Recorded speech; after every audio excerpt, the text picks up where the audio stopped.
dos colegas cubanos que están llegando a nuestro país y que nos acompañan hoy. Carlos Alberto Ramón Sanabria, muchas gracias por estar con nosotros. Ahora me toca presentar, si quieren pueden venir a hablar acá, o si prefieren hacerlo con el inalámbrico, me dicen los compañeros sentados, también lo pueden hacer.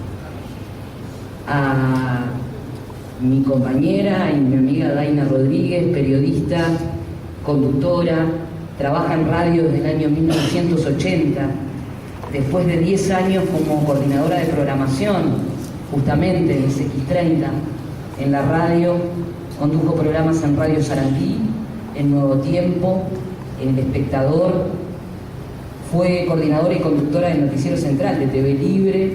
En 2009 ganó el premio Iris a la conducción de radio y además dirige y conduce, a mi juicio, con la mayor humildad y solamente por fan, el mejor programa de radio a nivel cultural, que es Efecto Mariposa, todas las tardes, de 14 a 16 horas en Radio Uruguay. No lo digo ahora, lo decía cuando competíamos en el mismo horario, yo estando en la 30 con Yo Te Lo Dije y ella con Efecto Mariposa en Radio Uruguay. Así que Daina, adelante. Yo te lo dije.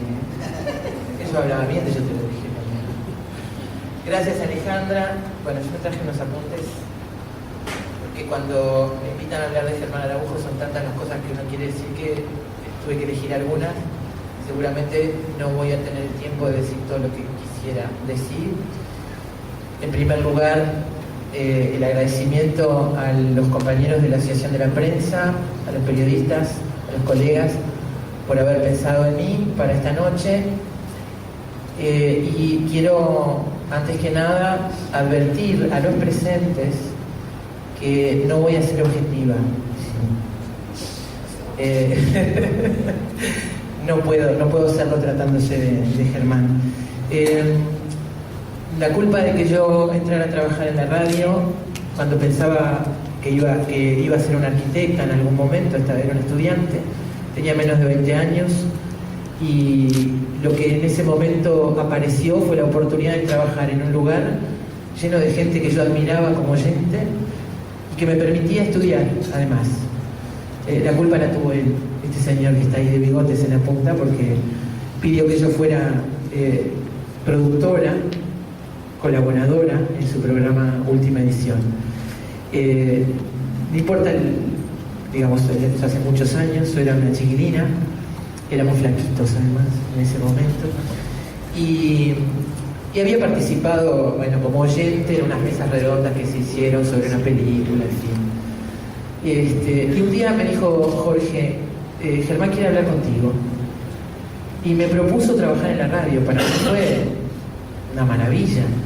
En ese momento lo que yo buscaba era, por un lado, un trabajo que me permitiera flexibilidad horaria, pero también un lugar en la pelea.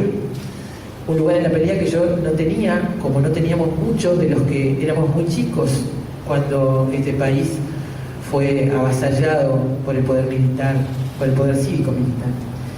Entonces, para una gurisa de menos de 20 años, con muy poca experiencia política, muy poca experiencia o nada, experiencia gremial, casi nada, solamente el ser buena gente y el venir de una familia preocupada por lo que le pasaba al país y tratando de hacer lo que se podía, haberse encontrado en el camino por un hombre como Germán, fue para mí, yo creo una cosa que tengo que agradecer siempre. Germán fue para mí un maestro de periodismo, pero sobre todo un maestro de vida. Fue un animal de radio y un animal político en el sentido más grande e importante de la palabra político. No voy a contar lo que la mayoría de los que lo escucharon alguna vez saben, que es su proyección pública, lo que hizo por este país, lo que hizo en dictadura, como decía Abdala, pelear por la democracia, por la libertad, jugándosela y dejando la vida. Una de las cosas fundamentales que me enseñó Germán fue la pasión, que me transmitió, porque eso no lo enseñaba, no daba clases de pasión, vivía así. Y uno, si no era de madera, tenía que aprenderlo, tenía que incorporarlo de alguna manera. Esa parte pública más o menos todos la conocen. Yo estuve recordando mucho estos días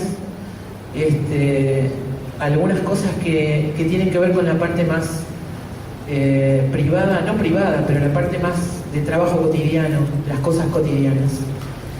En el escritorio, en las oficinas de la radio en el Palacio Salvo, estaba el escritorio de Germán y un pasillo que vivía permanentemente lleno de gente esperando horas para reunirse con Germán, para plantearle las cosas más diversas, desde las cosas sociales de un barrio hasta las cuestiones políticas más complejas y trascendentes que se puedan imaginar.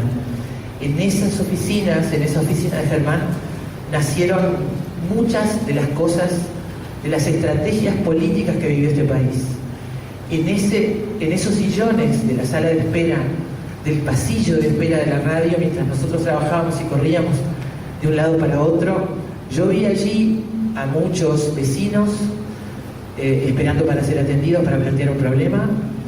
De hecho, yo primero fui como estudiante con mis compañeros de la Facultad de Arquitectura a plantear que nos iban a imponer un examen de ingreso, que nos estaban imponiendo un examen de ingreso, y lo que queríamos era que él lo supiera y queríamos que él tomara cartas en el asunto.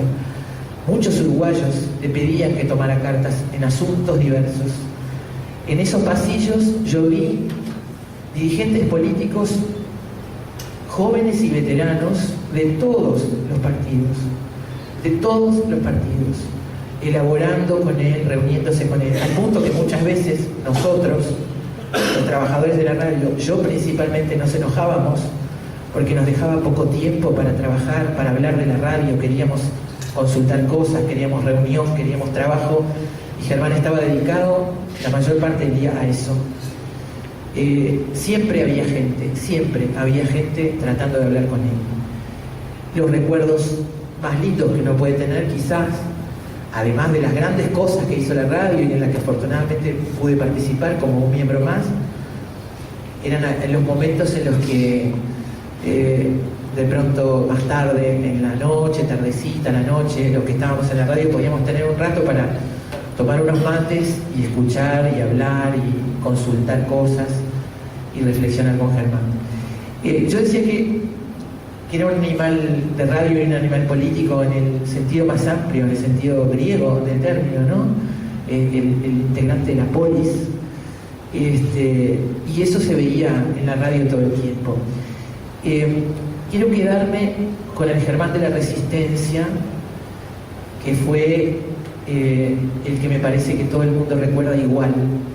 Después los recuerdos empiezan a dividirse por razones obvias. Yo quiero contarles un par de anécdotas muy breves. Un día yo iba corriendo, pasando por los pasillos de la radio, como siempre, haciendo alguna cosa relativa al trabajo, y Germán abrió la puerta del escritorio y me vio pasar en ese momento.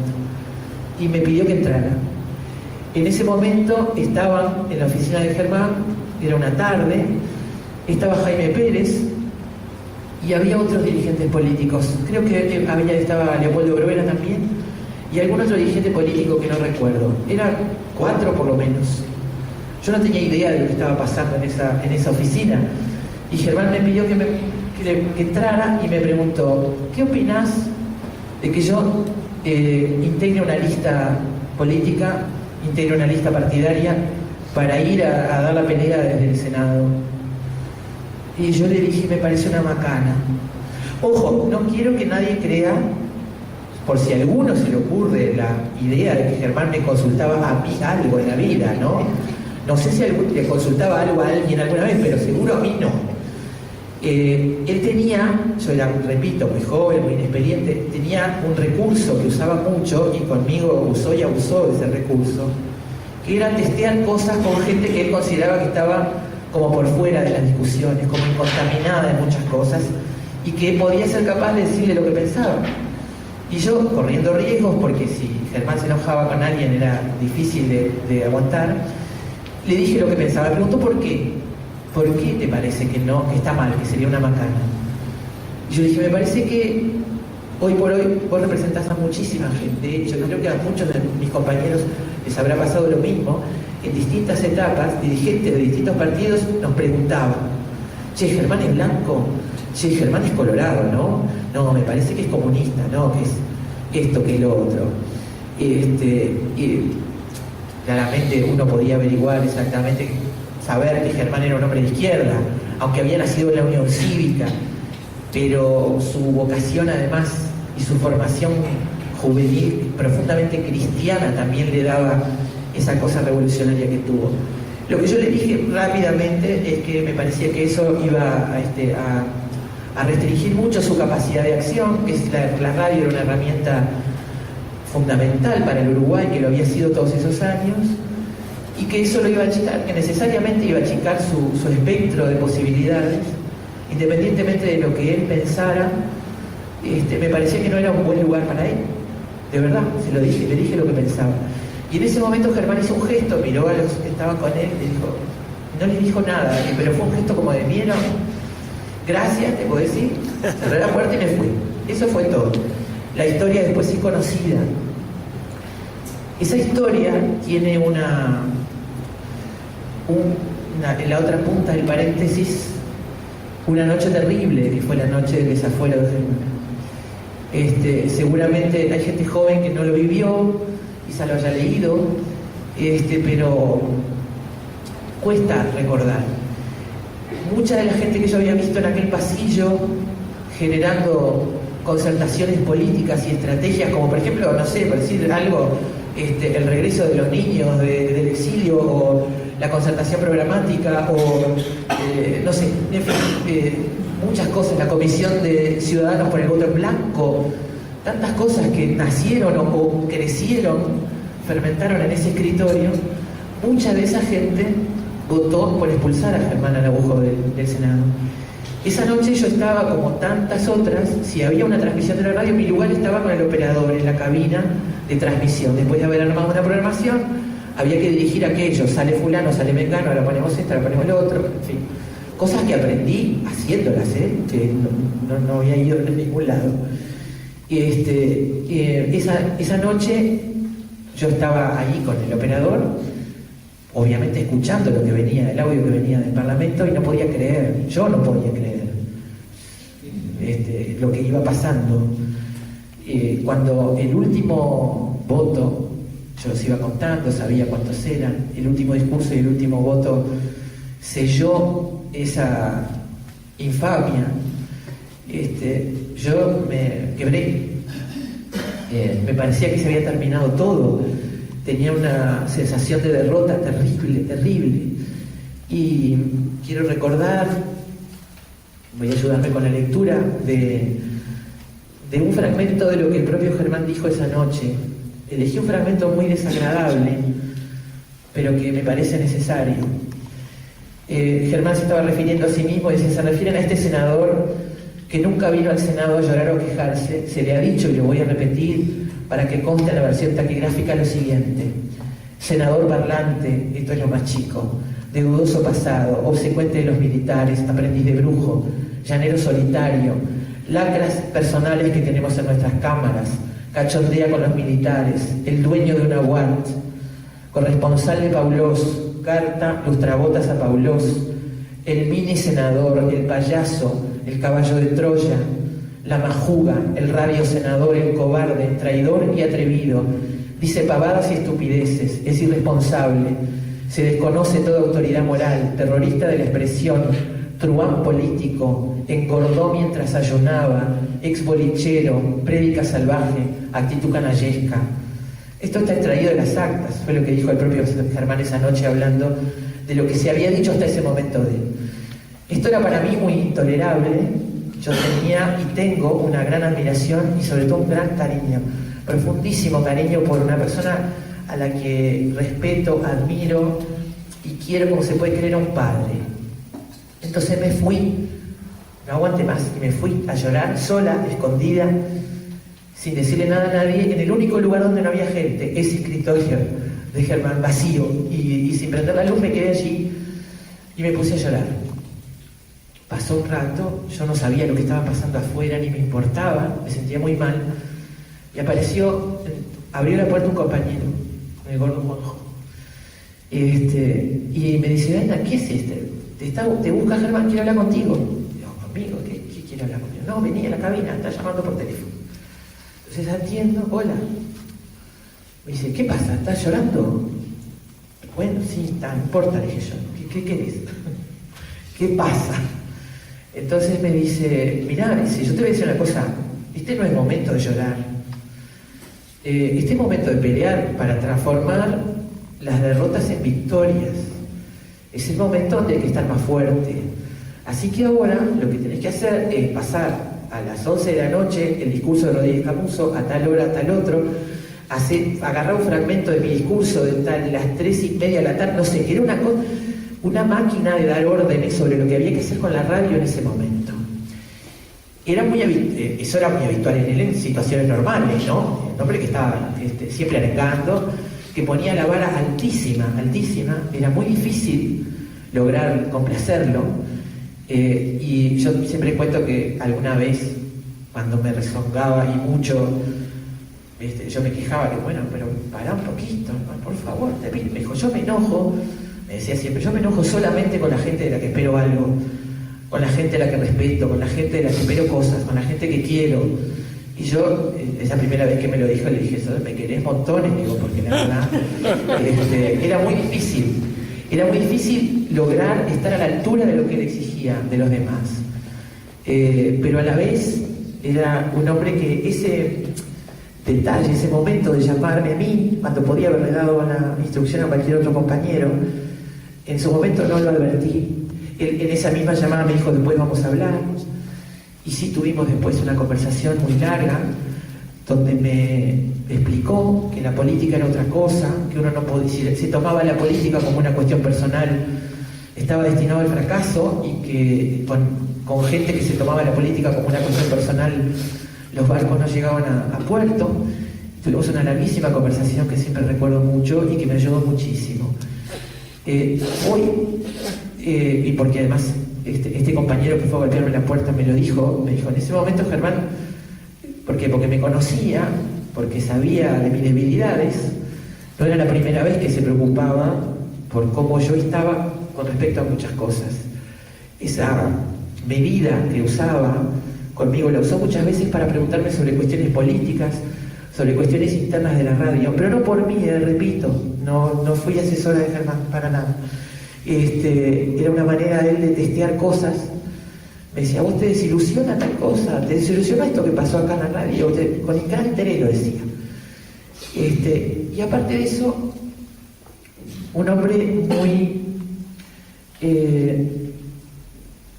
comprometido con su vida familiar, con su familia, con sus hijos, siempre muy preocupado por tener el respeto de sus hijos y por el tiempo que tenía que quitarles. Yo no quiero quitarles más tiempo hoy, solo decirles una cosa, algo que trato de recordar siempre, porque lo extraño todos los días de la vida, y cada vez que tengo que tomar una decisión importante, sobre todo si tiene que ver con cuestiones éticas o de riesgo, pienso, ¿qué diría Germán? ¿Qué pensaría? Es inevitable eso para mí. Él me enseñó esto y muchas cosas más. Después tuve otros maestros que me enseñaron otras cosas, pero sin aquella semilla de la pasión y de lo que había que ponerle a la vida, yo no sería la persona que soy, mejor, peor, regular, pero le debo muchísimo haber aprendido. Agradezco a la vida que me haya dejado compartir ese tramo de este país tan importante con él y con mis compañeros, muchos están acá hoy, con los que teníamos una especie de familia, donde lo primero era la radio, y cuando clausuraron la radio, lo primero que hicimos fue llegar hasta donde pudimos, no nos dejaron entrar, nos quedamos en el bar de abajo y instalamos las oficinas allí, digamos, y empezaron a llegar lluvias de llamadas de todas partes del mundo al bar de la esquina de la radio, producto de una generosidad y una solidaridad internacional que una prédica como la de Germán y la de los compañeros de la radio había logrado en todos esos años. Un día yo salí al aire en un programa los domingos, un invento de Germán, yo me resistí hasta que me dijo, tenés que hacerlo porque la radio lo necesita, y bueno, ese era la radio lo necesita y yo hago lo que la radio necesita. Y un domingo me escapé, dejé grabados, pedazos, y me fui al cine con un chico que me gustaba, que después fue mi marido. Y me fui al cine y me escapé. Y Germán se enteró y me dio un rezongo atroz, atroz. Prácticamente las acusaciones, no te digo contrarrevolucionario porque es mucho, pero ustedes saben que no estoy mintiendo. Era muy difícil tolerar. Entonces me dijo una cosa en el marco de aquella gritería. Me dijo, para que la gente sienta que vale la pena estar de ese lado, hay que demostrarle que vale la pena estar de este. Y esa es una cosa que yo no me voy a olvidar nunca. Trato de hacerlo todos los días. Y cuando estoy embromada, cansada del trabajo, como a todos nos pasa, harta de las cosas que no nos gustan, o aburrido de estar haciendo una cosa en un lugar que uno no quiere, en fin, me acuerdo siempre de esa frase. Para la radio es así. Y no encuentro otra manera mejor de recordarlo. Perdón si me extendí demasiado, les agradezco de nuevo a todos y sobre todo a la Asociación de la Prensa por haberme dejado recordar a Germán en este momento. Gracias.